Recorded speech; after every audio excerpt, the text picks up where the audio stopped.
Shaz Chaudhry, Pep Talk UK, starting off an interview hoping that I wish I'd started it about 2 minutes ago.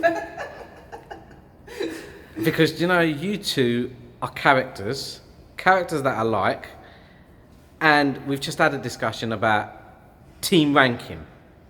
Talk to me about Team Rankin. You can start, you're the champ. Yeah, all the hard work paid off, you know, the endless hours having to see each other all the time, you know.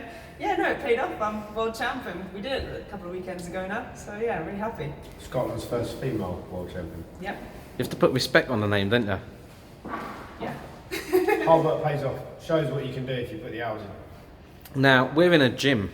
Hannah, how did we manage to get you in a gym? Because Noel said you're not going to be anywhere near a gym for 2 weeks. I know, it's driving me insane. I'm so bored. But I am allowed to actually maybe do some pads on Sunday, and that's like 1 day after the 2 week mark, so I'm really happy. Has he been strict with it? Yeah. Yeah. She needed a rest. Everyone kept telling me beforehand that Hannah needs a rest because she's had something like 10 fights in 2 years now, 2.5 years. Yeah. And I kept saying she won't rest until mission 1 is complete, and mission 1 was to win a world title, which she's done. So now she's rested. Talking about the fight, no one's just given you a world title. You had to earn it that night, didn't you? Yeah, definitely. You know, all respect to Sarah Cronin and her team. They came with a game plan. It was a tough fight. It was a close fight.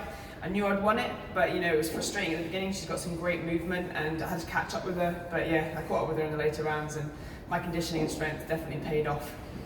When it was announced, what went through your mind?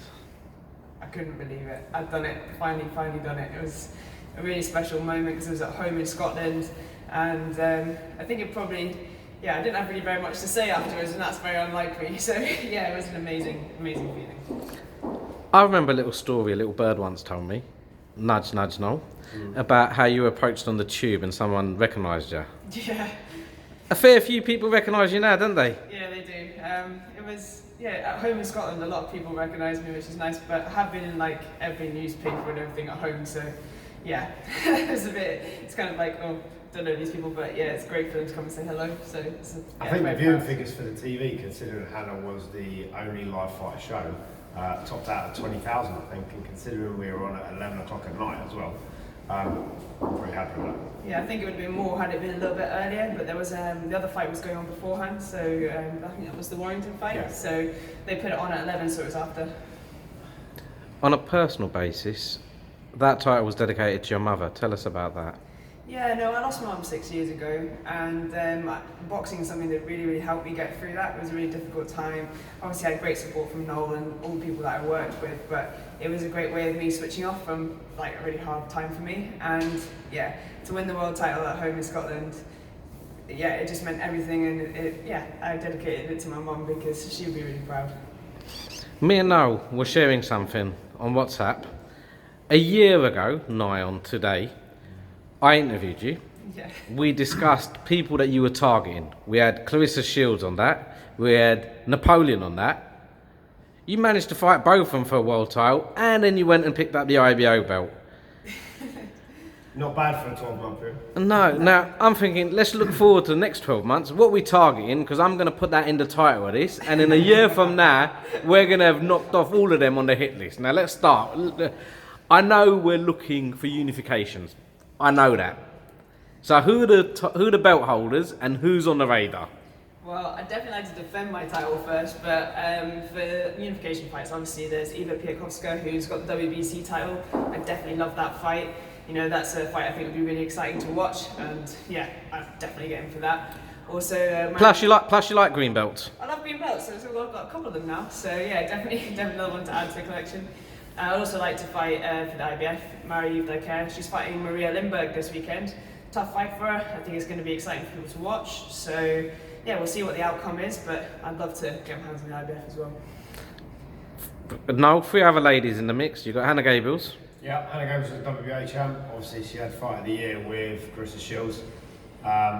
She's just about to fight, I believe, July the 17th, so we'll see what she does there and where she goes after that. She's not that regular a fighter.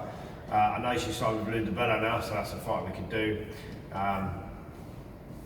I'd be up for that. I think in order of people that we'd like, probably would be Piakowska first, after she's defended her belt. That's a fight we've talked about before, we've studied her before, we think we can win that fight. Marie Decaire, the Canadian, who's the IBF champ now, we actually were going to fight her before in Canada, but the fight didn't come off. So that's definitely a fight we'd have. She's a southpaw, so I'd want a little bit more preparation with that. Although, luckily, unlike Sarah Curry, she doesn't switch, she stays southpaw. Yeah, there's a few fights out there. We'd like to defend the IBO belt first, but you never know. Female boxing, anything can happen.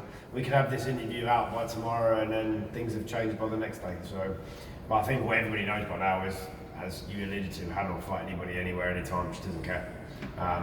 Koneko, who was the one off the list that we haven't fought yet, we'd fight her.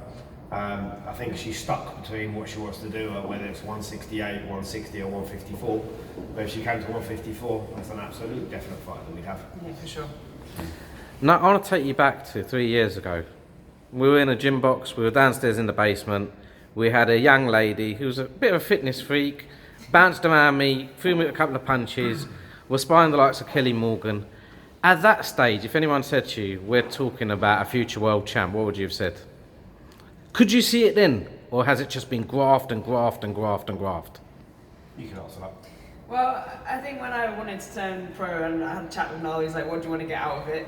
I said to him, I want to go as far as possible, and if I can become world champion, I want to do that. And that's what I said right at the very beginning, and all props to him for not laughing at me and walking away. So, you know, I think it's been a lot of hard work, a lot of, you know, I've gone around and sparred everyone possible, lots of world champions, and I've learned the hard way, but it's probably been the best way, and I've finally achieved it. So I think it wasn't as crazy a suggestion as I thought at the end. As everybody knows, Hannah didn't come from the amateur background, as has been pointed out a number of times over the last few years. So she learned the hard way, she learned the cold face, she's taken tough fights, she's had tough fights. I mean, most people consider Carissa Shields the power fan #1 now. I think maybe she'll go down as one of the greatest fighters, female fighters, and Hannah did a really good job with her. Alicia Napoleon, again, another world champion, one of the top fighters on the planet. Hannah did a really good job. We've sparred everybody. I mean, I think Hannah's CV of sparring partners is probably better than most people's, if any, not everybody's.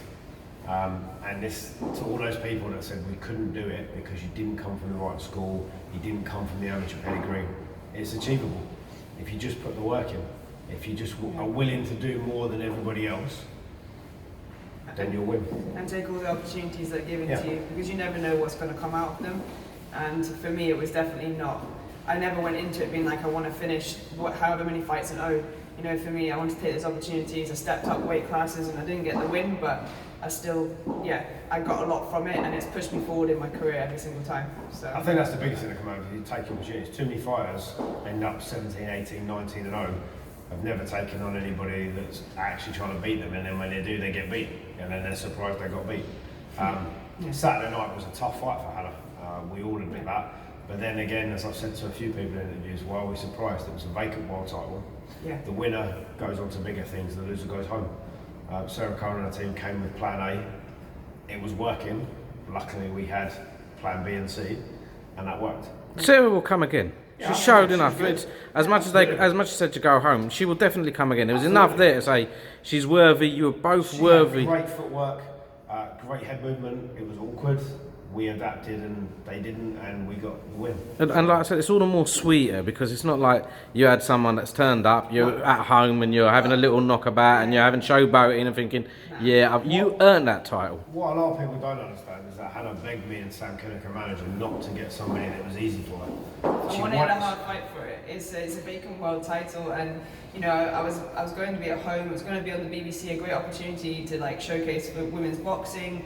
And I wanted it to be a competitive fight. It's a world title. It should be a hard fight, and you should be in there against somebody who wants it just as badly as you. So I said, get me someone who's gonna, bring it. And Sarah brought it, and it was a great fight. So happy about that. And being completely honest, in the interview now, Hannah, there's certain things she's not happy about with her performance in the fight.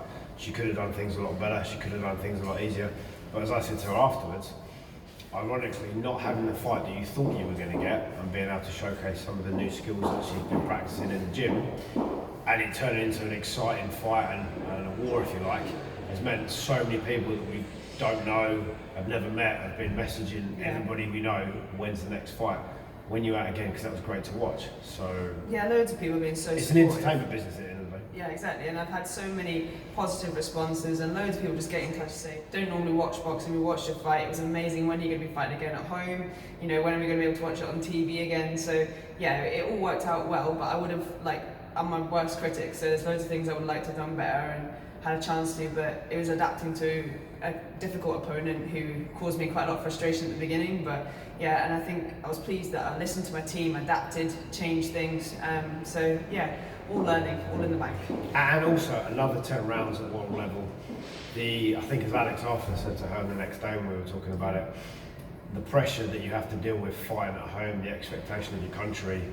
The show was built around Hannah. It was made for Hannah to win, but she still had to go out there and do her part of the job. Dealing with that kind of pressure is something you can't teach. Yeah.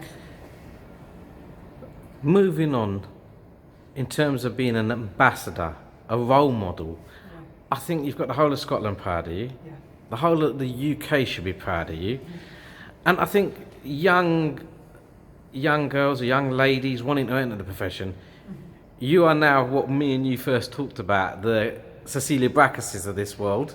Like, wow, she's done this, she's done that. People are now looking up at you and wanting to follow you in your footsteps. It's ironic you just mentioned Cecilia because the IBO updated their website this morning and I sent her the link and there's a picture of Hannah, Cecilia Brackhouse and Estelle Mosley, and I sent her a text saying, not bad, you, pound for pound #1 and an Olympic athlete all in the same row.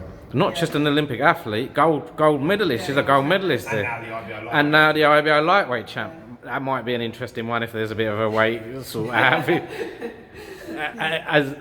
But I'd like to kind of, on a personal, as a fan, I'd like to see you at this weight for the time being. We're not going down. No, I'm We're staying at 154. very happy to be at my natural weight for a change. I must admit, it's nice to actually box where I feel like strongest and I'm bigger, and yeah, it was really nice, and it's definitely my weight class. It suits me. We won't be going up anytime soon or down.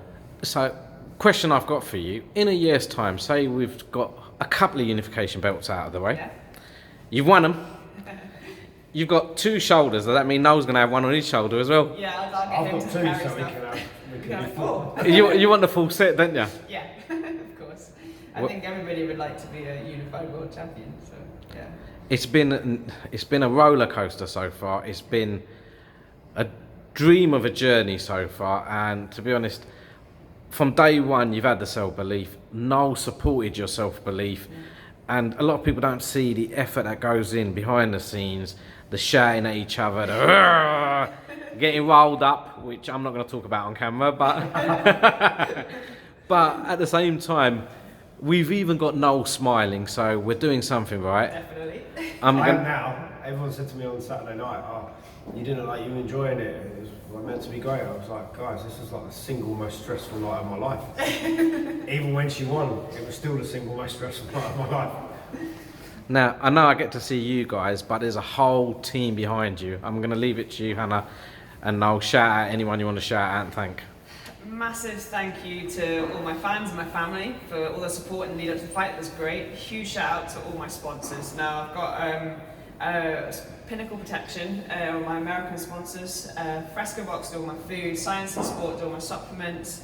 I've got Paffin Sport, which I'm wearing today. They've sorted me out with all my kit, and obviously they had the fight gloves on the night. What else have I got in there? Susie Wong, who made the new fight kit, that was amazing. Amazing. Sam Kinnock, her manager. Without Sam, that show would never have taken place. BBC Scotland for taking a leap of faith and putting a female headline fight on TV live. Harold Pierre, her commercial manager, who sorted out the Puffin contract, and who without this, a lot of it wouldn't happen. Rich Ferran, my cut man and mate, who comes up with great advice during the fight. Gary Jacobs, Scottish legend himself, who was in the background but gave her words of advice in round 8 when she was flagging, and that's all she needed, and he's been there, done it, because obviously he fought Pernell Whitaker. There's a lot of other people who know who they are who I've probably forgotten, so I apologise. I'll add them for you. All the ladies that step, and gents that step in the ring during the sparring, during all the camps to get you to this stage, because again, some of them you've learnt off of, and you're only going to get better and better if you carry on going and doing what you do. Thank you to all of them. There's been a whole array of them, and especially for this camp, Alicia Napoleon, and Callie Reese, and obviously Sandy Ryan always, Kirsty Babington, Eva Brodnicka as and well. The girls in Poland. Yeah, all girls in Poland. It was fantastic camp, and it all paid off on the night. International jet setters here, Team Rankin. Now, before I sign off now, I'm going to get you to give me a little spin round. God blimey. God blimey, that is it. Do you know what? That's the perfect way to end this. Cheers, Hannah, for the interview. Cheers, no, I was hoping you stay turned around. There you go. Perfect way to end it. Have a good one, people. See you later. Cheers, no. Thanks.